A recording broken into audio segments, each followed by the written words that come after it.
ayat Bismillahirrahmanirrahim wa ma khalaqtul jinna wal insa illa liya'budun. Niki nek ahli nahwu anggenipun maos wa ma khalaqtul jinna wal insa illa liya'budun. Niku kemecap ni domir kula niki dipun embel-embeli wonten moni ni ning alon boten jaher.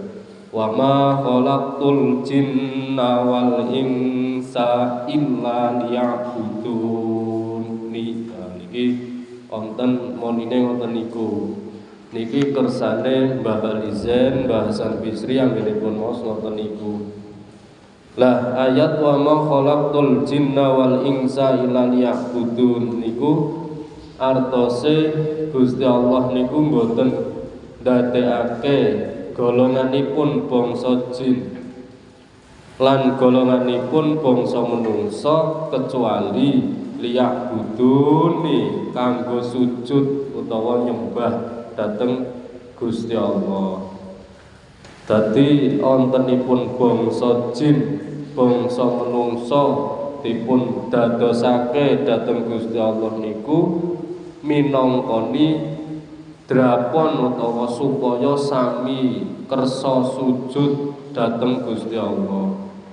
Niki kepripun kula lan jenengan kenyataane dipun gamel, dipun ciptake dhateng Gusti Allah mboten ngertos pangeran. Padahal ayate kula sampun dadosake golonganipun bangsa jin. Bangsa jin niku nggih rupi-rupi wonten jin sing angas, sing kasar, sing alus, sing agamane Islam, sing agamane mboten Islam. Niki sedaya golongan bangsa jin. Bangsa jin sing dados siluman nggih kathah. Bangsa jin niku sing saged belajar ilmu agama kados dene golonganipun bangsa menungsa. Niki angel. Kula lan jenengan nyatane urip wonten alam dunya mboten ngertos Gusti Allah ning perintahe liya'buduni ken sujud utawa nyembah dhateng Gusti Allah. Lakone napa sing perlu kula lan panjenengan pahami sak sampunipun ngertos dawuh wa ma khalaqtul jinna wal insa illa liya'buduni niku lakone kedah ngertos panggonanipun syukur. Alhamdulillah Gusti kula sampun panjenengan dadosake, kula sampun panjenengan uripake, kula sampun panjenengan paringi rezeki saged urip wonten alam donya kanthi sampurna. Niki panggonane syukur. Alhamdulillahi rabbil alamin wonten pundi. Niki kitab hikam saderenge bab min alamatil i'timadi niki saderenge tandha tengere wong kang gegeongan kalih ngamale kudu ngertos panggonane syukur, panggonane sabar, panggonane ndonga, panggonane setunggal panggonanipun muji dhateng Gusti Allah utawa syukur, ping kalih panggonanipun sabar, ping 3 panggenane ndonga dhateng Gusti Allah. Niki sepaket. Sasampunipun ngertos ayat wa ma khalaqtul jinna wal insa illa liya'buduni, lakonipun prilakunipun kula lan jenengan kedah syukur dhateng Gusti Allah kanthi ucapan alhamdulillah. Ananging lafal alhamdulillah menika mboten cukup dipun ucapaken wonten lambe. Iki prilakune napa kula lan jenengan niki kedah ngertos. Wujud syukur dhateng Gusti Allah ambekane prilakune obahe niku netepi iman dhateng Gusti Allah. Niki nembe medal panggonanipun syukur dhateng Gusti Allah. Niki bulan puasa. Golongan kekasihipun Gusti Allah menawi puasa sahuripun kanthi ngucap bismillahirrahmanirrahim. Niku sahure ngangge ayat utawa lafal bismillahirrahmanirrahim. Lajeng bukane ngangge napa? Bukane ngangge alhamdulillahirabbil alamin. Nah niki kula lan jenengan monggo dipun lampahi, dipun biasaake sahure maos bismillahirrahmanirrahim. Gusti kula nglampahi dawuhipun panjenengan, pasrah sedaya obahipun kula niku kabeh atine, pikirane, lakune obahe sedaya pasrah dhateng panjenengan kanthi ngucap bismillahirrahmanirrahim. Niki saumure puasa. Lah bukane ngangge napa? Bukane ngucap alhamdulillahirabbil alamin. Panjenengan tesih kersa paring kula gesang wonten alam donya. Panjenengan tesih nyukupi rezekinipun kula, panjenengan tesih ridho anggenipun kula gesang wonten alam donya. Niki sahure bismillahirrahmanirrahim, bukane alhamdulillahirabbil alamin. Mboten sahur madang sing wareg, buka mangan sing wareg mboten. Lah niki prilakune wong ngaos kitab hikam, hakikine utawa hakikate sahure kanthi nglakoni bismillahirrahmanirrahim, bukane ngucap alhamdulillahirabbil alamin. Panjenengan dugekake umur kula saged ngibadah dhateng panjenengan, saged sujud dhateng panjenengan, ngamal perdulan sunat niki alhamdulillah. Nah niki panggonane syukur dilakoni riyen kanthi maksimal, dipun pasrahaken dhateng Gusti Allah, njur akhire ngucap alhamdulillah. Wong urung dilakoni kok ngucap alhamdulillah niki repot. Sing kaping kalih niku panggonane sabar. Panggonane sabar wonten pundi lan niki? Sabar niku gampil dipun ucapaken ananging abot dipun lampahi. Panggonane sabar niku sak sampunipun kula lan jenengan ngentekaken usahane, pikirane, kecerdasan uteke, kecerdasan atine lan kecerdasan prilakune niku dipolaken riyen. Misal nggayuh napa kemawon, uteke dipolaken, atine dipolaken, prilakune dipolaken. Niki nek dereng dugi tujuane ampun ngantos pedhot sabare terus ngono. Niki panggonane sabar. Panggonane sabar iku gumantung kalian tujuane kula lan jenengan wonten prilaku. Sasampunipun sabar panggonane ndonga. Niki ndonga secara hakiki panggonane wonten pundi? Wonten prilaku obahe ambekan, obahe gerak-gerik jasad kula lan jenengan niku panggonan donga kabeh.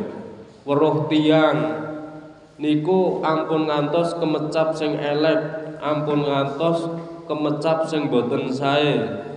Niki panjenengan netepi ningali napa mawon niku wujud dongane jenengan.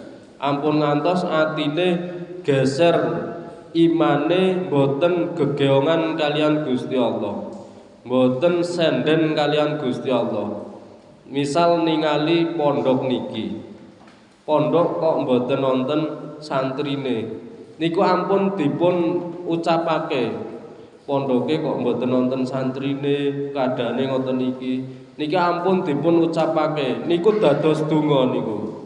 Dadi dipun telaah, dipun saring wonten utek, dipun rasa kalih naluri. Gusti niki dunyane panjenengan, panggenan sing kangge siar munggihipun jenengan, ajeng kados pundi, ajeng panjenengan dadosaken napa. Lah niki atine jujur, rembug, omong-omongan kalian Gusti Allah. Sasampune niku prilakune ndadekake tumuju dhateng Gusti Allah niku panggonane ndonga. Ampun ngantos donga kok mung bismillahirrahmanirrahim Rabbana atina fid dunya hasanah wa fil akhirati hasanah wa qina adzabannar niku secara lafal. Ning secara gerak-gerik obah kula lan jenengan panggonan donga kabeh niku. Weruh bojo niki dipun angen-angen Gusti jenengan sampun paring halal anggenipun kula nikah dhateng tiang estri kula. Lajeng niki kula badhe kepripun nggadhahi turunan sing model kepripun panjenengan ridhoni napa mboten kula sampun urip dangu kalian garwa kula mangane rezekine halale napa kemawon prilakune kula kalih tiyang sepuh kula niku ndadosaken ridhone jenengan napa mboten. Nah niku panggonan donga niku setiap obah ambekan mata ati sing wujud wonten alam donya. Dadi sak obah niku donga. Dadi mboten mung nyadong wonten nyadongke tangan terus ndonga Rabbana atina fid dunya hasanah. Niki panggonane ndonga setiap obahe kecape lambe gerak-gerike kula lan jenengan niku wujud donga dhateng Gusti Allah. Mula Kanjeng Nabi dawuh dadi wong sing gadhahi akhlakul karimah kados dene akhlake Kanjeng Nabi. Niki obahe angup niku ampun dipun biasaake. Niku Kanjeng Nabi.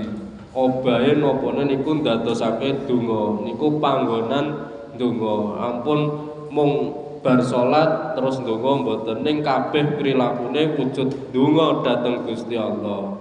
Nah misal ndonga ya Allah kula pengin gadah momongan ning prilakune niku kedah ndeleng saka rambute bojo dugi kukune bojone.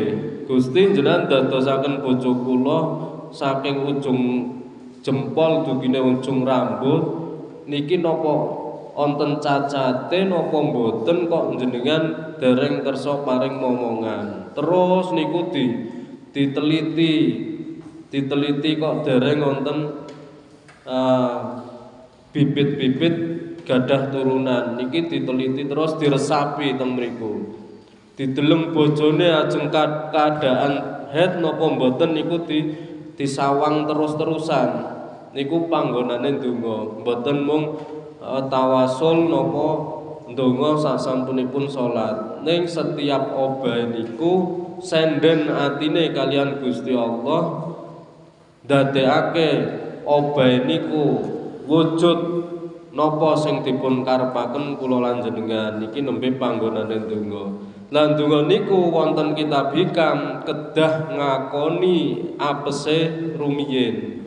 Ampun ya Allah kula pengin duit sing kathah niku ampun. Kula pengin duwe anak sing salehah niku ampun.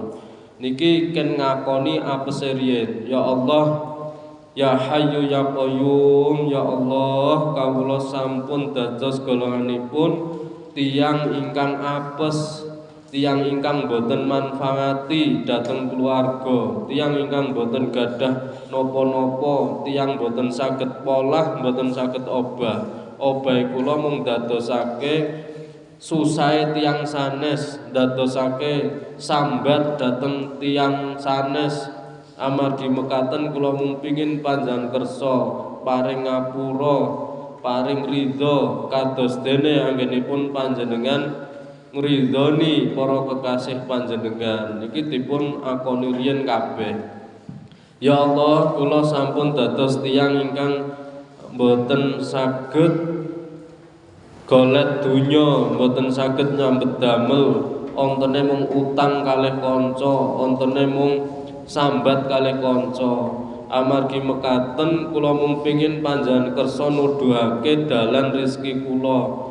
Kados dene anggenipun panjenengan nyukupi rezekinipun para kekasih panjenengan. Niki panggonan donga. Dadi donga sing secara lafal niku kedah dipun akoni kabeh. Ya Allah, kula sampun puluhan tahun, sampun tahun-tahunan rumah tangga niki sampun taun-taunan kalih bojo kula kumpul kok dereng dipanjenengan paring momongan niku merga kula anggenipun sujud dhateng panjenengan dereng estu panjenengan ridhoni kathah lepate kula kathah anggenipun kula damel boten manfaat wonten alam donya amargi mekaten kula mung pengin panjenengan kersa ngapurani sedaya tindak lampah ingkang boten panjenengan kersakake. Saniki kula mung nyuwun mung pengin panjenengan kersa takdir kula gadahi momongan kados dene Nabi Zakaria anggenipun ngentosi sabare gadah momongan. Lan niki hikam niku rinci ngakoni kabeh prilakune riyen boten saged sombong sebab lakone ngalah ngapes ngasor ngagungake tiyang sanes. Al-Fatihah. A'udzubillahi minasyaitonir rajim. Bismillahirrahmanirrahim.